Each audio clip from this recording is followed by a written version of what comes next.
मोदी जी की तो देखो हमारे समाज ने कसम खा ली, मोदी जी की तो सीट हम गिरा कर रहेंगे। तो मुझे कोई बुराई नहीं मोदी जी से, कि मुझे कोई बुराई, लेकिन मैं चाहता हूँ कि हमारे देश पे इतना कर्जा कैसे बढ़ गया। प्रधानमंत्री के रूप में जी राहुल गांधी को देखना चाह रहे हैं हम। राहुल गांधी जी? हाँ जी। हाँ तो भाइयों, आप देख रहे हैं गुरुजी त्यागी चैनल, और आज हम आए ग्राम पानसर में, और ये जानने के लिए कौन बनेगा 2024 का प्रधानमंत्री कुर्सी का हकदार, राहुल गांधी जी बनेंगे या तीसरी बार फिर मोदी जी ही प्रधानमंत्री की कुर्सी पर बैठेंगे। यहाँ पे चौपाल है, यहाँ पे बात करते हैं लोगों से कि कौन अब की बार प्रधानमंत्री का सेहरा किसके सिर बंधेगा। पहले सबका परिचय हो जा। आपका नाम? अमन, ग्राम बेड़ा संदल सिंह। आपका नाम? सागर राणा। आपका नाम? मोहित सिंह। मेरा नाम आलिशान राहिल है जी। साहिब मलिक। नमस्ते जी। रजनीश सिंह राणा। रामपाल सिंह। मोहर सिंह कुंडीर। विजेंद्र सिंह पानसर। रियासत अली। मोहम्मद याकूब। इस्लाम पानसर। आपका नाम? प्रिंस राणा। और अब बात करते हैं रजनीश जी से। रजनीश जी, आज का हमारा टॉपिक है कौन बनेगा प्रधानमंत्री, राहुल गांधी जी बनेंगे या मोदी जी बनेंगे। इस पे आपके क्या विचार है?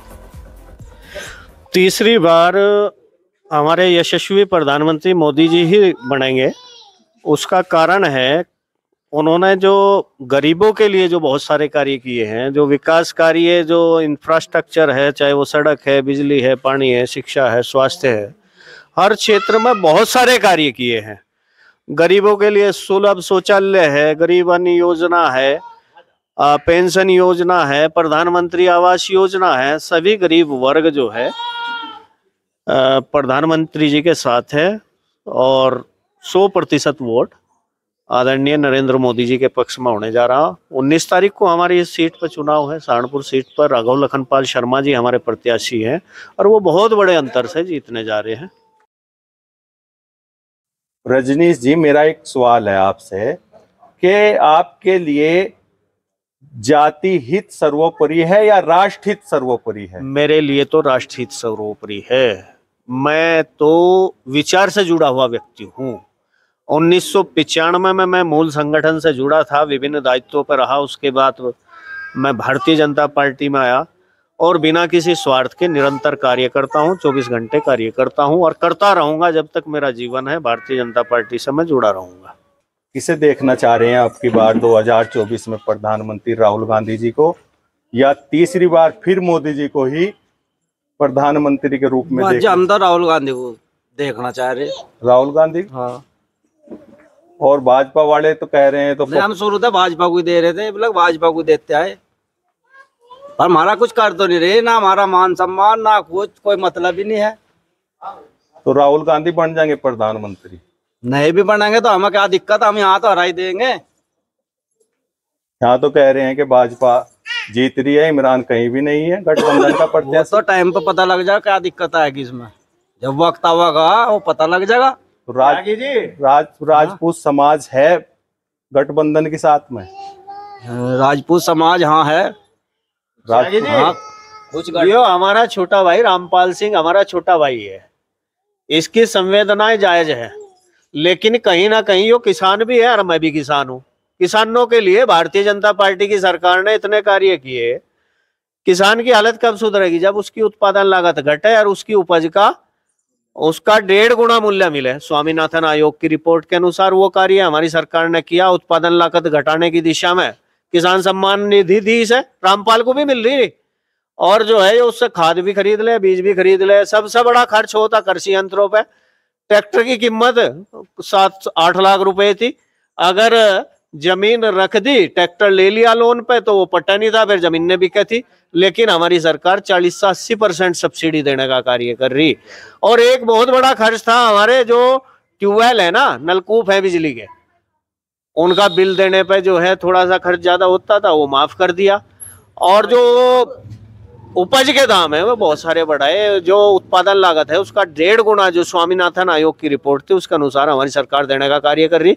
अभी गेहूं पे भी बहुत सारे पैसे बढ़ाए गए, 120 रुपए कुंटल, और गन्ने पे, धान पे, सभी उपज पे बढ़ाए गए। बड़े 5 साल में हैं?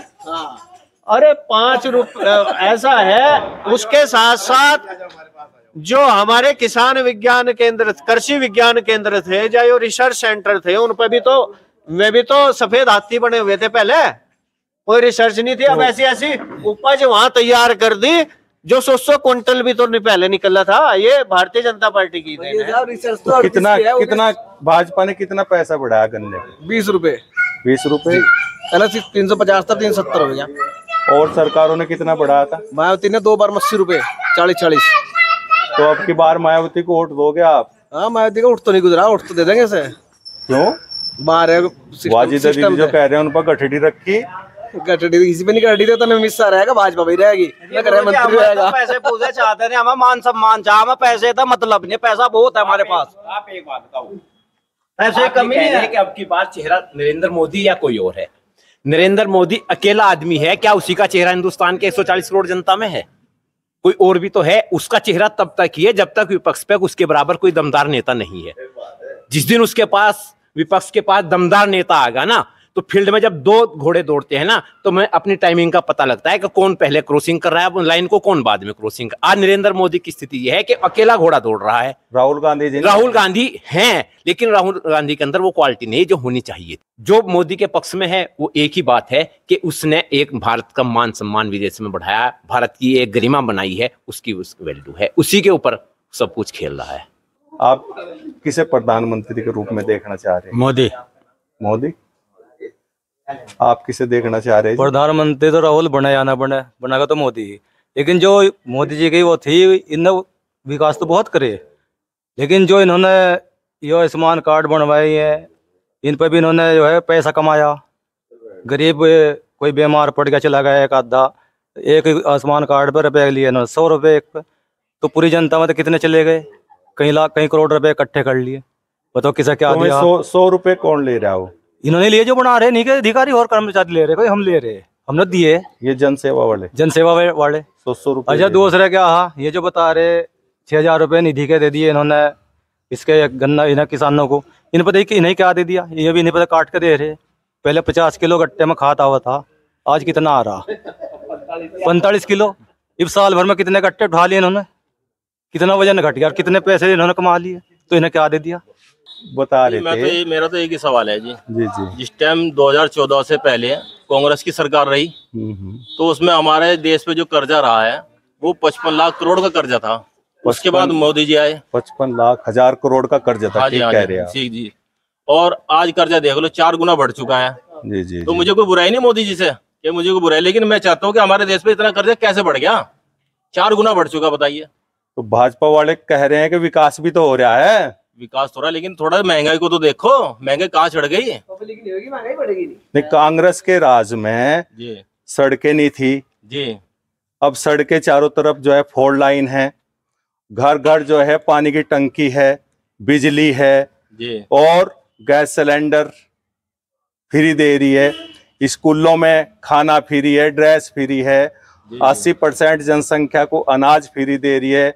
तो इससे एक तरफ जैसा भाजपा कह रही है कि विकसित देश बनेगा हमारा, तो ये फ्री का जो सिस्टम है इससे विकसित देश बन जाएगा क्या? नहीं जी, इससे नहीं बनने का, ये तो बंद होना चाहिए मेरे हिसाब से। फ्री फारी का सिस्टम ये सही नहीं है। प्रधानमंत्री के रूप में जी राहुल गांधी को देखना चाह रहे हैं हम। राहुल गांधी जी? हाँ जी। तो क्योंकि अब की बार भाजपा सरकार ने हमारे समाज के लिए जो है बहुत ही गलत करा है। जहां पर बहुत ज्यादा सांसद के टिकट हुए करते थे क्षत्रिय समाज के, आज की तारीख में बहुत घेर कर बहुत ज्यादा कम कर दिए गए हैं। और पश्चिमी उत्तर प्रदेश में एक टिकट लाया गया है, वो भी मुरादाबाद में, जौनसी हारने वाली सीट है। और गाजियाबाद सीट पर जो 5.5 लाख से जीते थे हमारे वीके सिंह जी, उनका भी टिकट काट दिया गया है अब की बार। तो इसकी बहुत बहुत नाराजगी है हमें। हम बीजेपी को वोट नहीं देंगे और हम वोट जो है माजिद अली को देंगे।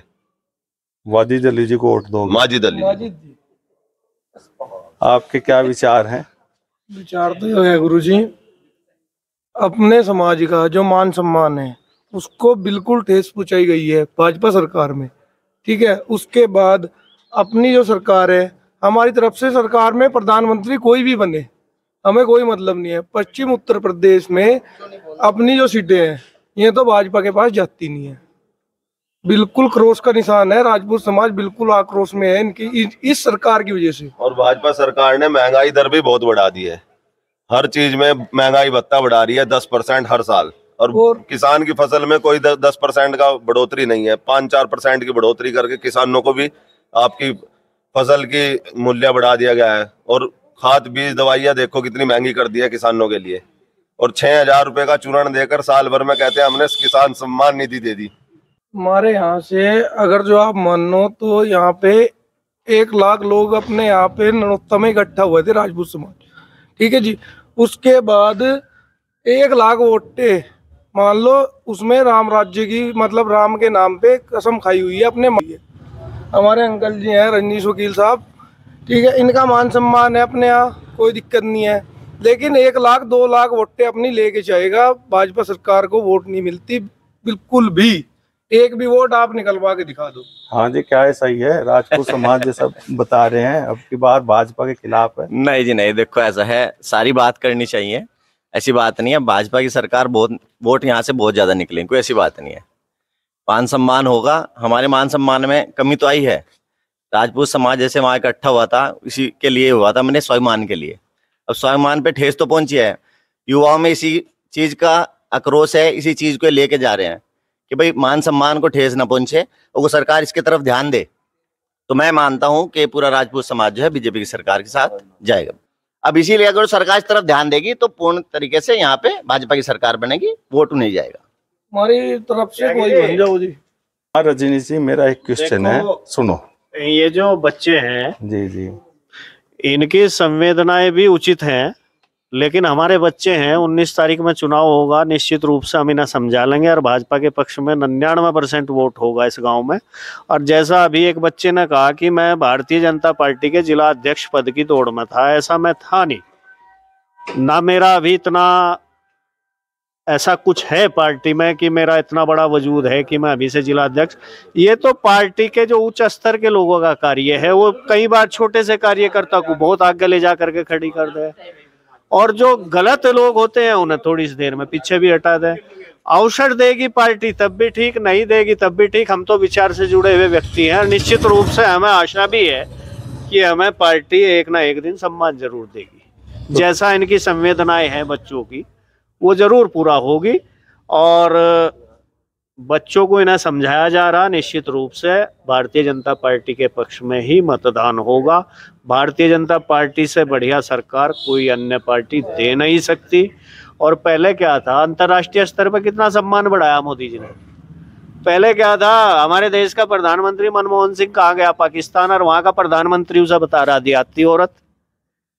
और प्रधानमंत्री कहीं बाहर जा रहे तो उन्हें रिसीव करने के लिए जो है कोई प्रथम पंक्ति का नेता नहीं आया कर था एयरपोर्ट पे, बल्कि किसी अधिकारी को भेज दिया, जा लिया वो प्रधानमंत्री आ रहा वहां का। और अब हमारे मोदी जी यदि बड़े देश अमेरिका, इंग्लैंड या कहीं भी जाते हैं, जर्मन में, यूरोप में या सऊदी अरेबिया में, कई महीने पहले वहां तैयारियां शुरू हो जा कि मोदी जी आ रहे हैं हमारे देश में, भारत के प्रधानमंत्री। तो वो आज केवल भारत के नेता नहीं है, आज वे पूरे विश्व के नेता हैं। और ऐसा नेता जब तक जीवन रहे, इस देश का प्रधानमंत्री रहे तो ज्यादा अच्छा है। और उनका एक सपना है कि 2047 तक भारत को विकसित राष्ट्र हमें बनाना है। जब हमारे यशस्वी प्रधानमंत्री नरेंद्र मोदी जी के ने शपथ ली तो उनका सबसे पहला जो बयान था, उनका ये बयान था कि मेरी सरकार गरीबों की सरकार है, मेरी सरकार गरीबों के लिए कार्य करेगी। तो जो निश्चित रूप से जो गरीब व्यक्ति है देश के अंदर, उसके लिए तो कार्य होना ही चाहिए। उसके बच्चे को अगर निःशुल्क ड्रेस मिल गई, उसे निःशुल्क भोजन मिल गया। अब कोरोना काल आया, उसमें निःशुल्क राशन देने का कार्य किया है। गरीब लोग जाते कहाँ, क्या भूखे मरने के लिए छोड़ देते? अन्य सरकार होती तो हाहाकार मिट जाता इस देश के अंदर। तो आप ये मोदी जी और योगी जी का ही जलवा है कि देश को बचा भी लिया। पूरे देशों ने वैक्सीन यहाँ से मंगवाई, सबसे पहले निजात दिलाने का काम किया उस महामारी से। सोना तक गिरवी रख दिया था पिछली सरकारों ने तो। और अब क्या है, अब हमारी जो सरकार है, जो छोटे देश है, गरीब देश है, उन्हें पैसा देने का कार्य कर रही। अफगानिस्तान में कितना डेवलपमेंट करा दिया, अन्य देशों को जो छोटे देश हैं उनमें कितना डेवलपमेंट करा रही है हमारी सरकार। श्रीलंका में, अन्य देशों में, भूटान में, नेपाल में, वो देख ही रहे आप। पूरी दुनिया का नेता है नरेंद्र मोदी जी। तो भाइयों, हम आज ग्राम पानसर में आए थे और हमने यहाँ पे जनता की राय जानी है कि किसे प्रधानमंत्री के रूप में देखना चाह रहे हैं। राहुल गांधी जी को देखना चाह रहे हैं या तीसरी बार फिर मोदी जी को ही देखना चाह रहे हैं। इसी के साथ हम अपना आज का ब्लॉग यहीं पे ख़त्म करते हैं। फिर किसी और गांव में मिलेंगे। और चैनल को गुरुजी त्यागी चैनल है, उसे सब्सक्राइब करें, लाइक करें, कमेंट करें, शेयर करें और बतावें कि हम किस प्रकार से कार्य ठीक कर रहे हैं या नहीं कर रहे हैं। जय हिंद, जय भारत। हाँ जी त्यागी जी, मारी भी एक सुनो, मारी सीट पर माजी दली जीतेगा। माजी दली जिंदाबाद। अरे कैसी बात कर रहा है? राघव लखनपाल नहीं, माजी दली की सीट निकलेगी। राघव लखनपाल जी तुम्हारे दूसरे नंबर पर रहेंगे। गुरुजी हम दिखा देंगे आने वाले टाइम में, देखो सिर्फ राघव त्यागी जी, यो माइक आज उठा लिया आपने। 1 महीने बाद जब भी इस चुनाव का निर्णय निकलेगा वहां देखना माजिद अली की सीट हमारी क्लियर है। ये सहारनपुर से जी राघव लखनपाल की सीट निकलेगी। इसके अलावा कोई कैंडिडेट है ही नहीं। मोदी जिंदाबाद, मोदी जिंदाबाद। बस मोदी जी की तो देखो हमारे समाज ने कसम खा ली, मोदी जी की तो सीट हम गिरा कर रहेंगे। यहाँ नहीं, पूरे उत्तर प्रदेश, पूरे देश भर में, पूरे हिंदुस्तान में सभी क्षत्रिय समाज ने कसम खा ली कि मोदी जी की सीट गिरा कर रहेंगे। सारे समाज ने तो खाई कसम, और समाज ने तो नहीं खाई कसम। मोदी जिंदाबाद। इमरान का क्या होगा? इमरान जी तो तीसरे नंबर पे है, मैं नहीं है। इस बात में हम समर्थन है हमारा। तीसरे नंबर पे रहेंगे इमरान जी। पहली सीट जो निकलेगी वो माजिद अली की निकलेगी। नहीं, राघव जी की निकलेगी।